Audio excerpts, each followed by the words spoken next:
Забудьте про скучные пыльные музеи с экспонатами за стеклом. В Сиде настоящая история живет посреди многолюдных улиц, и по ней можно просто гулять, совмещая осмотр античных достопримечательностей с отдыхом на роскошных песчаных пляжах. В этом видео мы разберем этот уникальный город по косточкам. Сначала я проведу вас идеальным маршрутом по его античностям, чтобы вы точно не пропустили самое интересное. А затем мы выберемся за город, чтобы исследовать все главные достопримечательности региона. Я покажу, куда стоит рвануть своим ходом, а куда проще и дешевле взять готовую экскурсию. Устраивайтесь поудобнее и добро пожаловать в Сиде!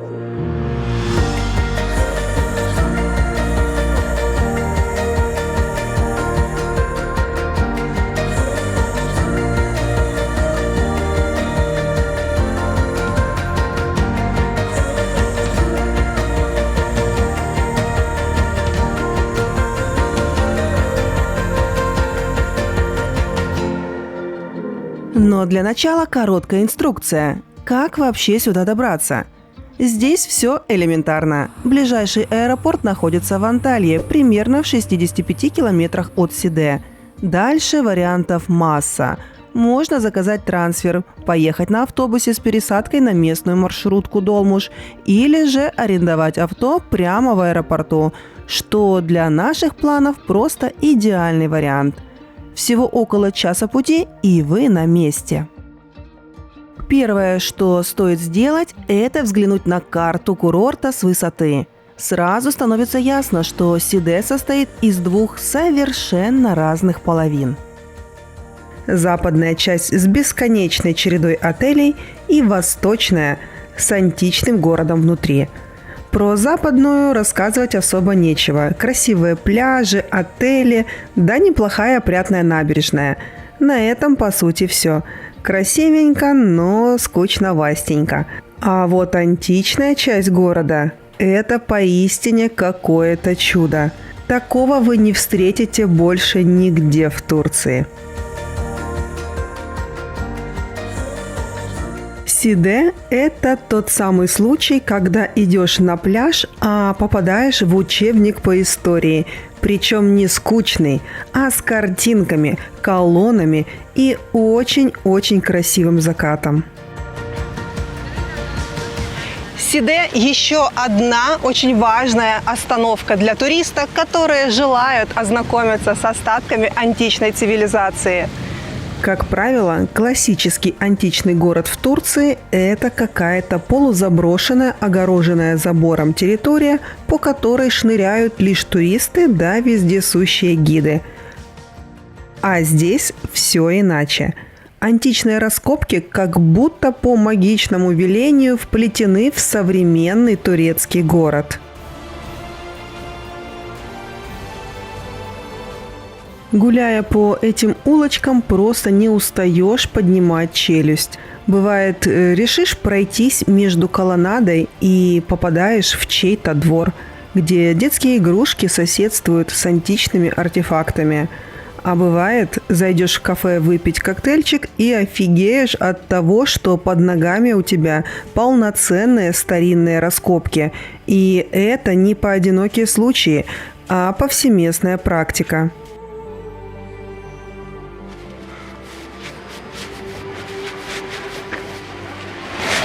Невероятно просто. Новый город вырос из старого.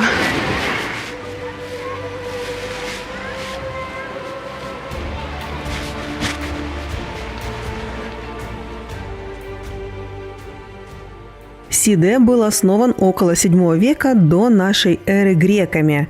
Позднее, в римский период, он стал важным торговым и культурным центром. Современный город буквально вырос на руинах древнего. Античные постройки не были снесены, а использовались как фундамент, а иногда и как стройматериалы для новых домов.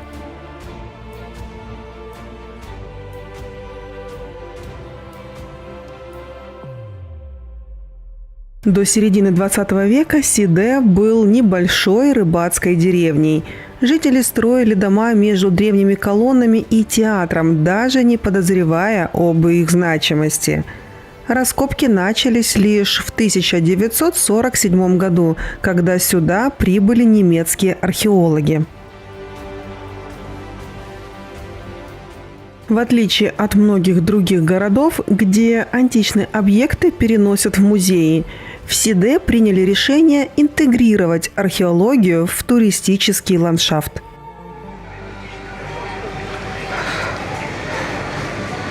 Наверное, только в Сиде можно ужинать с видом на море, а под ногами будут античные раскопки.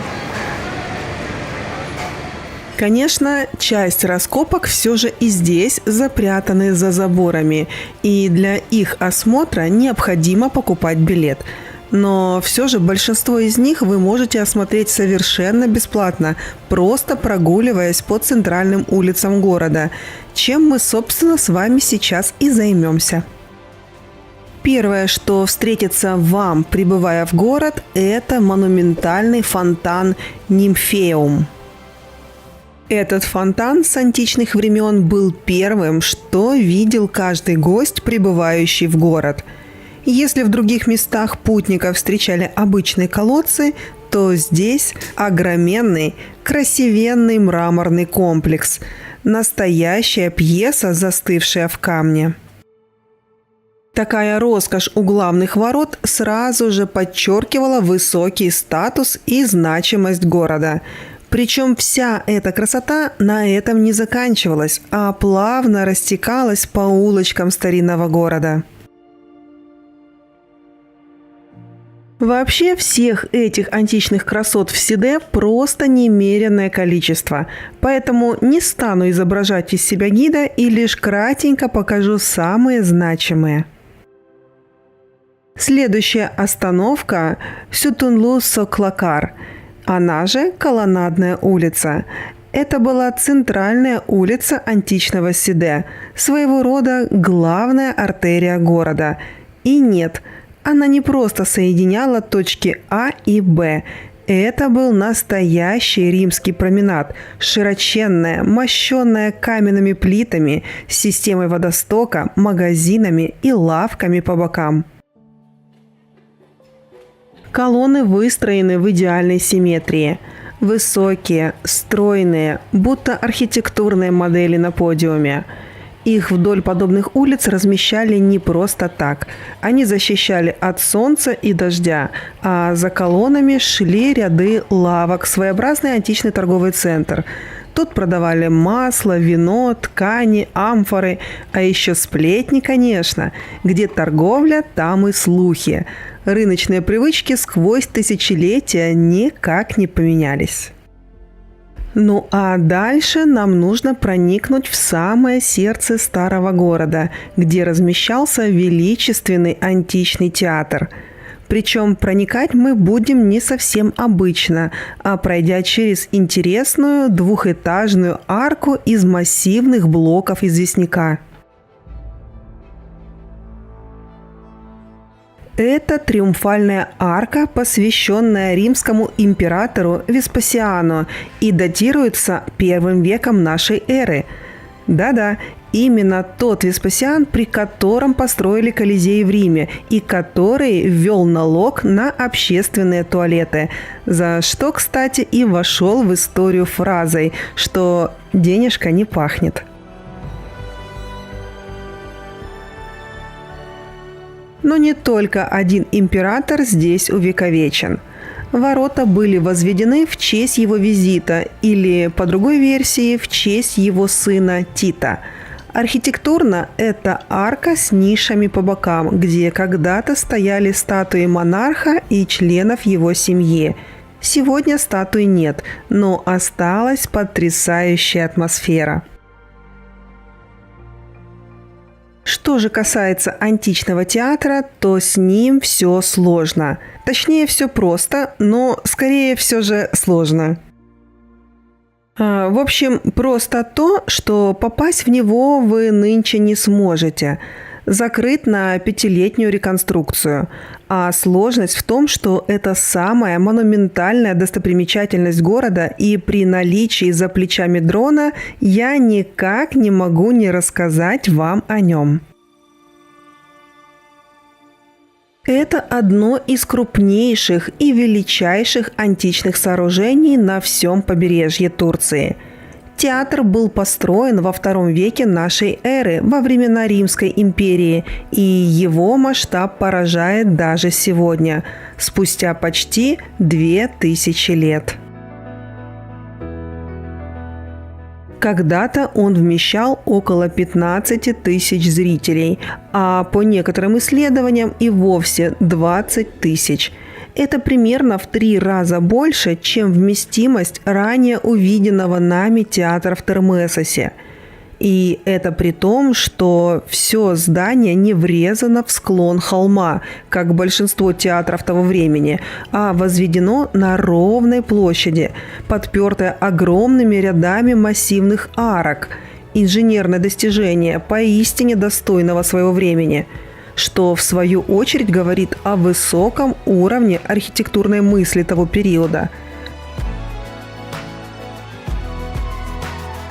Римляне не просто строили, они подчиняли пространство и поднимали искусство строительства до уровня геометрической поэзии.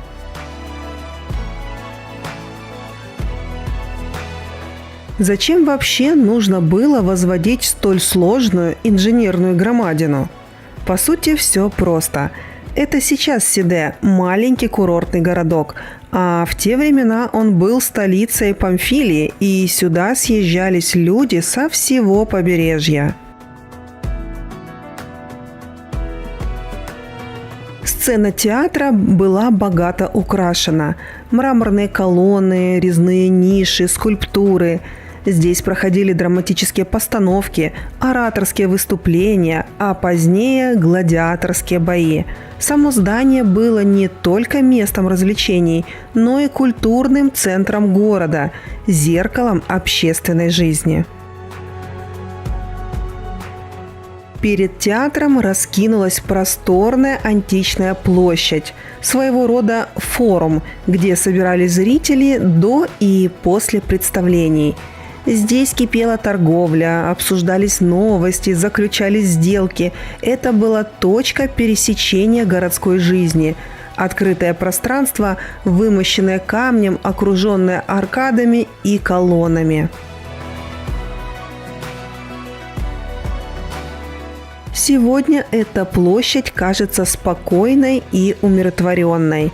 Но если прислушаться, можно почти ощутить шум толпы, шаги спешащих граждан, ароматы пряностей и вина, доносящихся из лавок и таверн.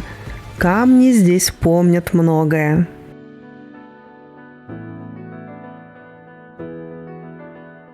Один из главных объектов площади – небольшой храм по центру. Его легко упустить из виду, если не знать, куда смотреть. Храм словно бы замыкает в себе пульс городской жизни. Здесь проходили торги, встречи, обсуждения, и все под молчаливым взором богини, от которой ожидали покровительства и благоприятной судьбы. Тюхе в древнегреческом пантеоне – богиня перемен, случая и благополучия. Ее почитали как ту, кто дарует успех и охраняет города. В Сиде ей был посвящен именно городской храм в самом сердце административного и торгового центра, не случайно. Это было напоминание, какими бы делами ни занимались жители, их судьба все равно зависит от высших сил. Театр и площадь перед ним – это средоточие духа древнего Сиде, место, где архитектура, история и время сплетаются в единый ритм. Здесь особенно остро ощущаешь, насколько мощной и одновременно живой может быть память камня. От величественных ступеней театра наш путь логично ведет к Государственной Агоре. сердцу общественной и экономической жизни древнего города.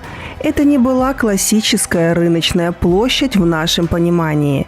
Это был нервный центр, где решались важные государственные дела, вершился суд, заключались сделки и кипела повседневная жизнь горожан. Гуляя по городу Сиде, на каждом шагу можно наткнуться на какие-либо достопримечательности и раскопки. Можно сказать, что старый город – это сплошная достопримечательность. И что особенно радует, большинство из них вы можете осмотреть бесплатно. В частности, вот это Агора. Правда, не могу не упомянуть, что в последние годы эту площадь, как и весь город, стали активно восстанавливать. В нишах появились отреставрированные статуи, а в проходе соорудили турникет. Так что есть шанс, что к вашему визиту на шарик погулять здесь уже не удастся. Сегодня, прогуливаясь среди этих руин, мы можем лишь вообразить былую суету и величие. Сохранившиеся фрагменты колонн и фундаментов позволяют лишь отдаленно представить масштабы этого пространства. Можно попытаться воссоздать в уме картинку, как здесь собиралась толпа, чтобы послушать оратора, или как дети играли среди оживленных рядов торговцев. Агора де Сиде – это живое напоминание о том, насколько центральную роль играли такие пространства в жизни античных городов, являясь динамичными центрами, где формировались и развивалась цивилизация. Это место, где история становится осязаемой, а каждый камень, кажется, готов рассказать свою часть великой повести о могучем античном городе. Выйдя из площади, старина Сиде сжалится над путником и выведет его к морю, прямиком к небольшому парку и местному пляжу.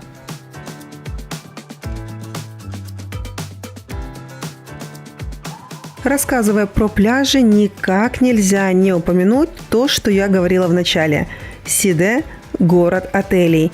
Поэтому таких шикарных пляжей, как в Алании или в Анталии, вы тут, к сожалению, не найдете. Все самые лучшие спрятались там, на западе, в отдельной зоне. Здесь же пляжи довольно простенькие. Искупаться, конечно, можно, но, как по мне, куда интереснее продолжить путь по набережной, где нас будут ждать марина и величественный храм Аполлона. Ну а это, пожалуй, самая фотографируемая часть города Сиде.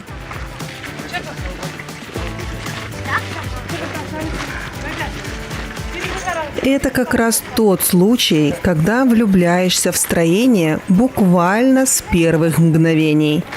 Огромные мраморные колонны, гордо возвышающиеся на берегу, просто вау. Ну разве можно было придумать место для храма лучше этого? На красивом каменном берегу, куда приплывали суда со всего античного мира.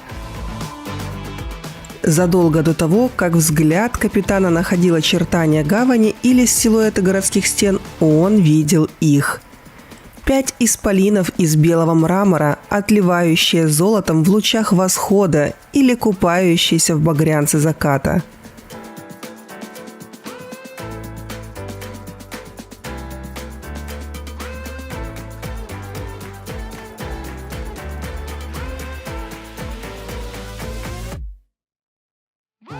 Храм Аполлона в Сиде. Необычное святилище. Маяк духа античного города. Его визитная карточка, высеченная в камне и обращенная к вечному морю.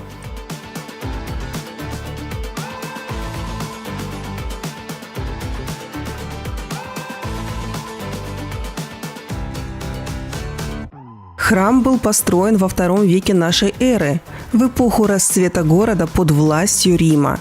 Посвящен он Аполлону, богу света, гармонии, музыки и пророчества. Богу, который покровительствовал искусству, разуму и чистоте, ценностям, которые Римская империя стремилась увековечить в архитектуре.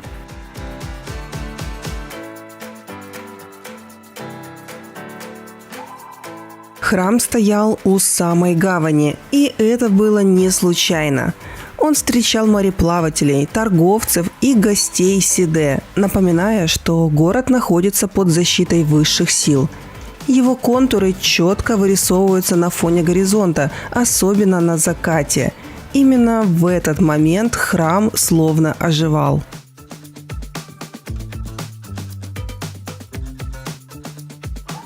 Что мы видим сегодня, это часть восточного фасада. 5 встроенных коринфянских колонн, увенчанным резным антаблементом. Они выстояли перед временем, землетрясениями, ветрами и соленым морским воздухом. Все, что осталось от некогда монументального комплекса, но даже этого достаточно, чтобы почувствовать масштаб. Рядом располагался храм Афины, богини мудрости и стратегии. Вместе эти два храма создавали сакральный ансамбль, подчеркивая интеллектуальное и духовное величие города.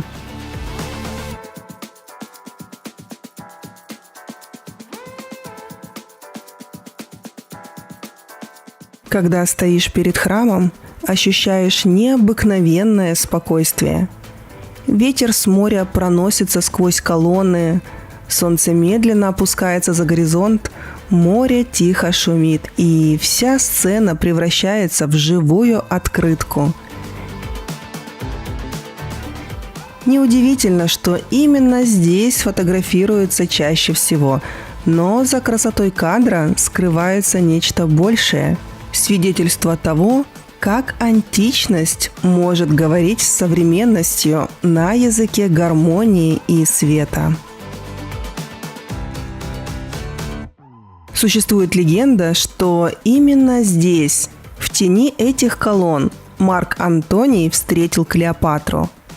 Это красивый миф, не подтвержденный исторически, но настолько прочно укоренившийся в местной традиции, что стал частью культурного ландшафта Сиде.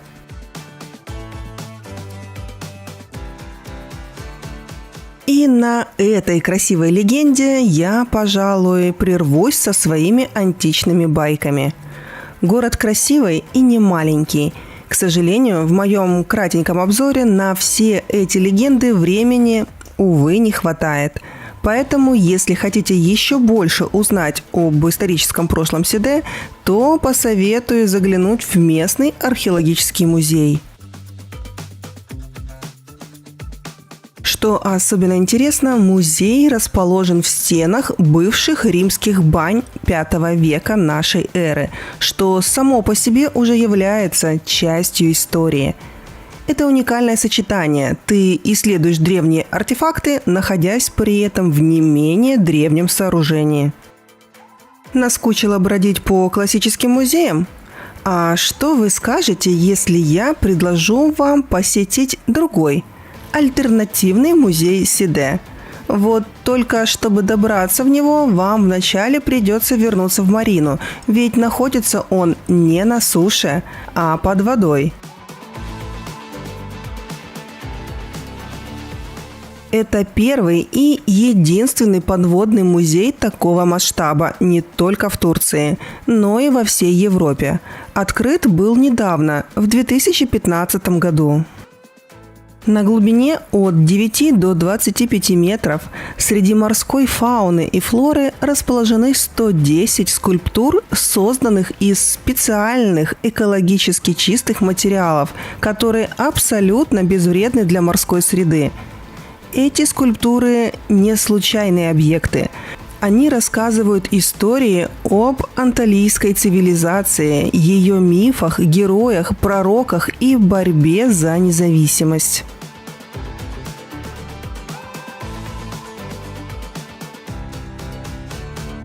Помимо подводных экскурсий из гавани Сиде можно отправиться в классические морские прогулки.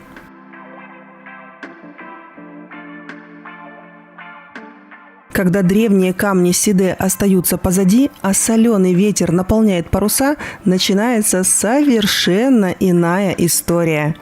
История с видом на побережье, где античные руины встречаются с лазурной гладью моря. Именно такой опыт дарят морские экскурсии из порта Сиде. Путешествия, которые позволяют взглянуть на город и его окрестности с другой стороны времени.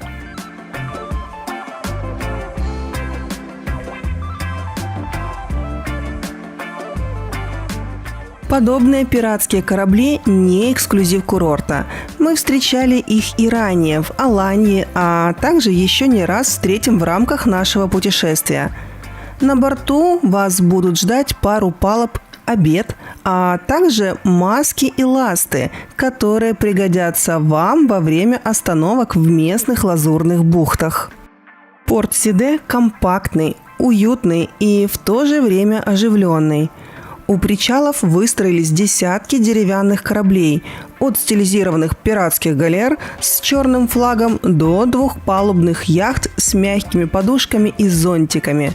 Выбор зависит от вкуса. Кому что ближе. Тишина и плавная прогулка, кому-то шум, музыка, аниматоры и пенная вечеринка на палубе. Но независимо от формата, суть у этих экскурсий одна – показать, как красиво древний Сиде смотрится со стороны моря и как удивительно сочетаются античная архитектура, нетронутые скалы и яркая природа.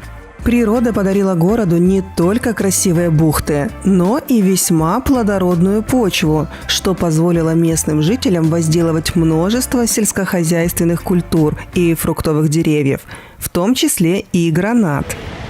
Сиде в переводе означает гранат. И гранат здесь считался плодом изобилия. Символика граната уходит в глубокую древность. В античности, еще задолго до римлян, плод граната был связан с богинями земли, любви и возрождения.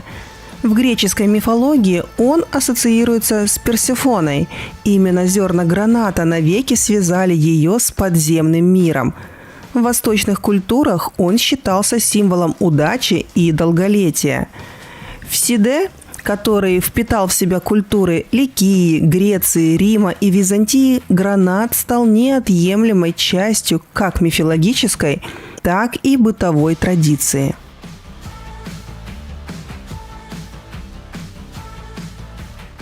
Сегодня гранатовый сок – это безумно популярный напиток в Сиде. Он продается буквально на каждом шагу. На рынках, у входа в археологические зоны, возле храмов, у гавани. Часто выжимается прямо при тебе, с хрустом пресса, резким ароматом и глубоким насыщенным вкусом. Этот сок, как сама история города – терпкий, насыщенный, многослойный. Тут на побережье вы можете побаловать себя самым-самым-самым свежим и полезным соком. И стоит это недорого.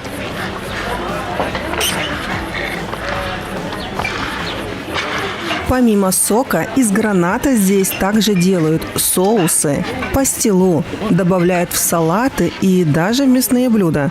В общем, как вы уже догадались, в первом на сегодня курорте обязательным к отведыванию явством станут блюда, содержащие гранат. Прогуливаясь от набережной по центральной улице старого города Леман-Кадеси, вы без труда сможете найти себе для дегустации подходящее кафе или ресторан. Вообще найти на этой улице вы можете все, что угодно, ведь это настоящий туристический клондайк. Ковры, сувениры, магнитики, посуда и обилие магазинов со специями и вкуснющими чаями. Это не классическая автомобильная улица, а пешеходный променад, который ведет от античного театра и агоры в сторону гавани и храма Аполлона. Здесь старина обнимает современность и делает это с особым вкусом. Мощенная камнем с узким, слегка изогнутыми линиями, улица словно повторяет ритм античного города. По бокам отреставрированы османские и греческие дома, превращенные в бутик-отели, сувенирные лавки, галереи и теплые семейные рестораны с открытыми террасами. Ну а для детей на улице всегда найдутся ларьки с классическим турецким лакомством – дондурмой, вкуснющего, тягущего мороженого, приготовленного из козьего молока. И если вы никогда ранее не наблюдали за шоу его веселой подачи, то обязательно сделайте это на центральной улице. Здесь все держится на контрастах и переходах. Мрамор античных блоков встроен в современные фасады. Деревянные ставни соседствуют с мозаичными тротуарами. За арками лавок прячутся фрагменты древних стен, встроенные в повседневную жизнь. Витрины с керамикой, резными изделиями, старинными картами региона и ювелирными украшениями выполнены с таким уважением к среде, что, кажется, торговля здесь не потребление, а продолжение ремесленной традиции.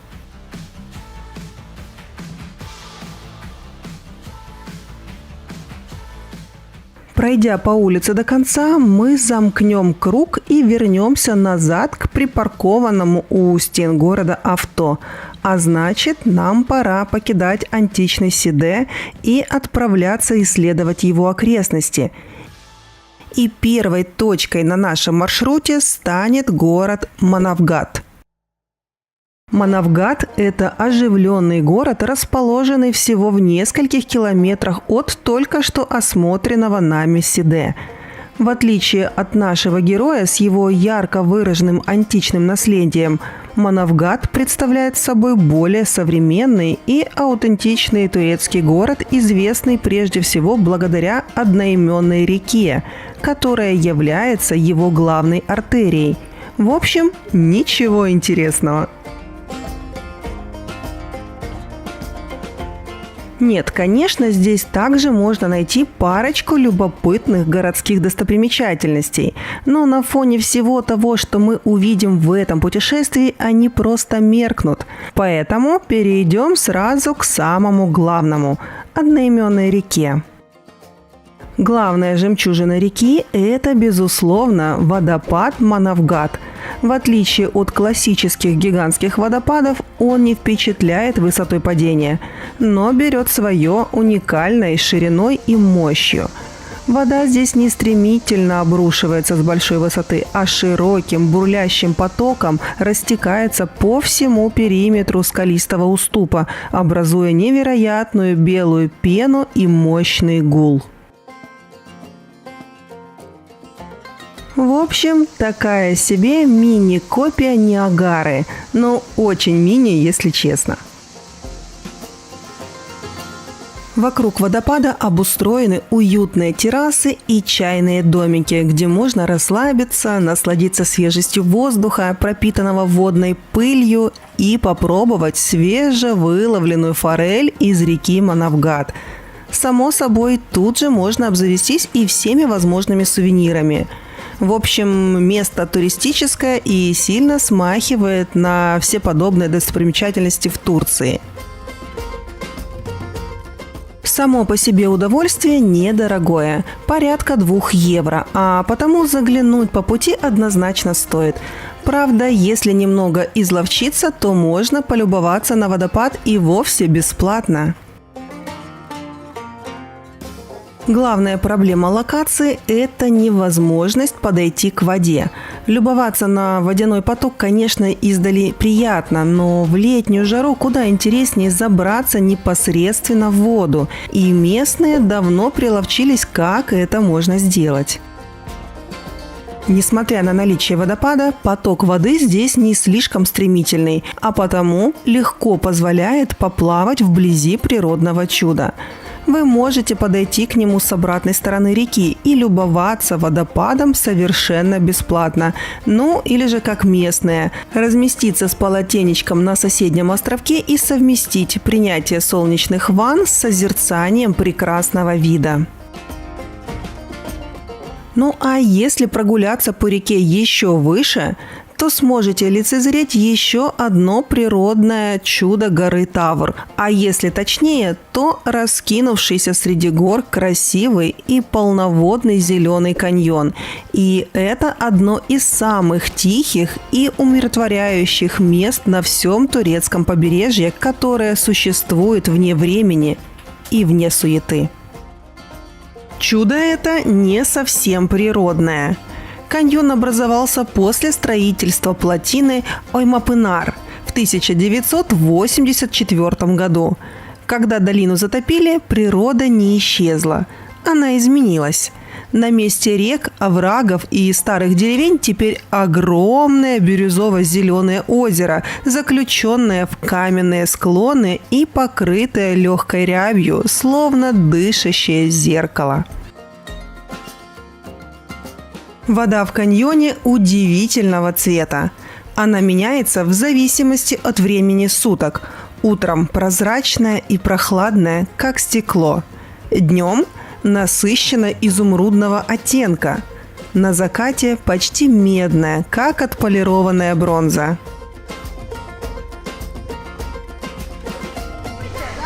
Главный способ познакомиться с каньоном – лодочная прогулка. Поэтому это тот этап, где вам придется припарковать железного коня и перебраться на борт. Это не тур с развлечениями и шумом, а скорее погружение в тишину. Катера скользят медленно, позволяя рассматривать берег. Острые скалы, сосны, кустарник, кое-где крошечные бухты с пристанями. Здесь царит совершенно иная атмосфера. Вместо бурного потока – гладкая, как зеркало, водяная гладь, отражающая окружающие горы и небо.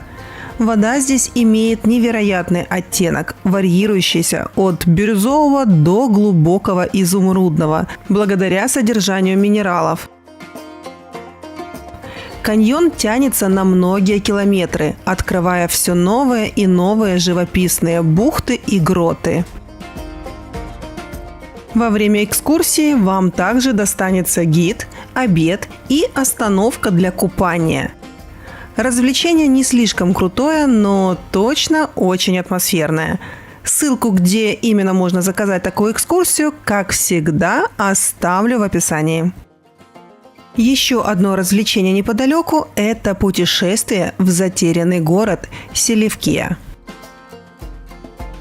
Скрытый в горах, среди хвойных лесов в окрестностях Манавгата, этот город кажется заброшенным не временем, а самим миром, как будто природа решила оставить здесь воспоминания об античности, не вмешиваясь в его больше никогда. Город настолько древний, что мы даже до конца не уверены в его названии. Часть археологов связывает его название с династией селевкидов, но часть археологов считает, что истинное имя города было Лирбе. До наших дней оно дошло не столько в письменных источниках, сколько в камне и тишине.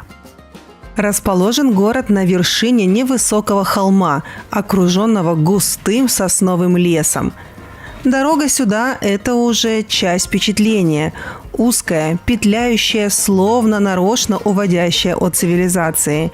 И когда внезапно между деревьями появляются руины, это не выглядит как достопримечательность. Это выглядит как встреча с чем-то подлинным. Селевкия не показывает величия, она делится покоем. Это город без спешки, без реконструкций, без фильтров. Просто камень, сосны, небо и тишина. Путешествие в эти края – это возможность взглянуть на античность без витрины и пространства для размышления. Ну и напоследок я приберегла для вас, пожалуй, самую увлекательную экскурсию в районе Сиде. Это путешествие в природный заповедник Кепрюлю.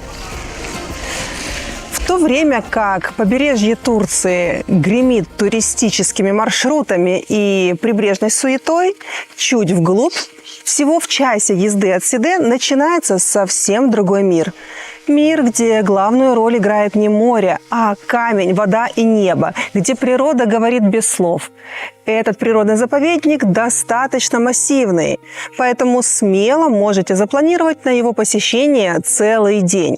Главные его изюминки – это 2 каньона, непосредственно Кюпрюлю и Тазы. Причем осматривать вы их будете именно в таком порядке. Само название Кюпрюлю переводится как «с мостом», и оно не случайно. Через каньон перекинут древний римский мост Олук, который выглядит невероятно живописно на фоне изумрудной воды реки Кюпрючай и отвесных скал. Этот мост – настоящая фотозвезда, и каждый, кто здесь побывал, обязательно сделает с ним пару эффектных кадров. Когда-то по нему маршировали легионы римлян, а теперь вот толпы инстаграмных туристов. Ну и, конечно, главная фишка Кюпрюлю каньона – это рафтинг. Река здесь довольно бурная, но при этом подходит как для опытных рафтеров, так и для новичков, желающих получить свою порцию острых ощущений. Вы несетесь по бирюзовой воде, окруженные величественными скалами, и каждый поворот дарит всплеск эмоций и брызг. Помимо рафтинга здесь можно заняться каньонингом, пешими прогулками или просто насладиться пикником на берегу реки. Атмосфера Кюпрюлю всегда живая и заряжающая энергией, благодаря множеству турфирм и кафе, расположенных вдоль реки. Но самое неожиданное ждет чуть дальше, в глубине парка. Дорога поднимается вверх, становится все более извилистой, состы сменяются каменистыми обрывами, и вдруг открывается Тазы каньон.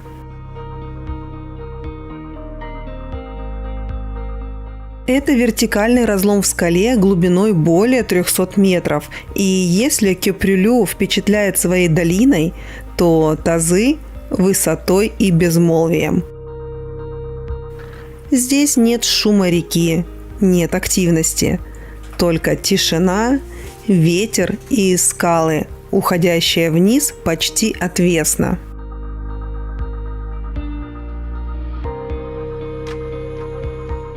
Представьте себе, Турция, скалы, облака плывут под ногами, а вы стоите на краю утеса, как будто в Гранд-каньоне.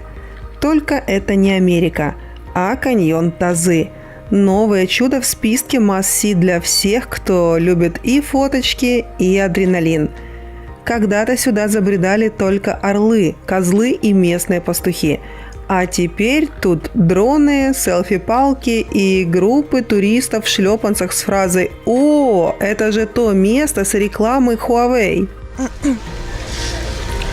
Да-да, именно так и было. Один мощный рекламный ролик смартфона Huawei в 2020-м, и народ рванул в горы, чтобы повторить кадры, где камера словно летит между скалами, а человек стоит такой в эпично созерцающей позе. И что самое смешное, каньон сработал. Он реально настолько красивый, что теперь туда проложили дорогу, организовали сафари-джипы, а местные продают гранатовый сок и лепешки на смотровой. С обзорной площадки открывается действительно потрясающий вид, который нельзя назвать просто живописным.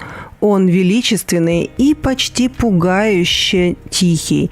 Ни заборов, ни ограждений, только ты, ветер и пустота. Кажется, что время здесь не идет, а замирает на грани скалы. Главный недостаток – толпы туристов. Поэтому, если хотите уединения, то лучше приезжать под закрытие или не в высокий сезон. Что поделать, место курортное, а потому от туристов здесь спрятаться не так-то и просто. Кстати, про курорты. Раз в Сиде мы уже все осмотрели, то самое время отправляться дальше. Теперь будем исследовать его именитого конкурента – Кемер. Правда, о нем вы уже узнаете из следующего моего видео о Турции. До встречи!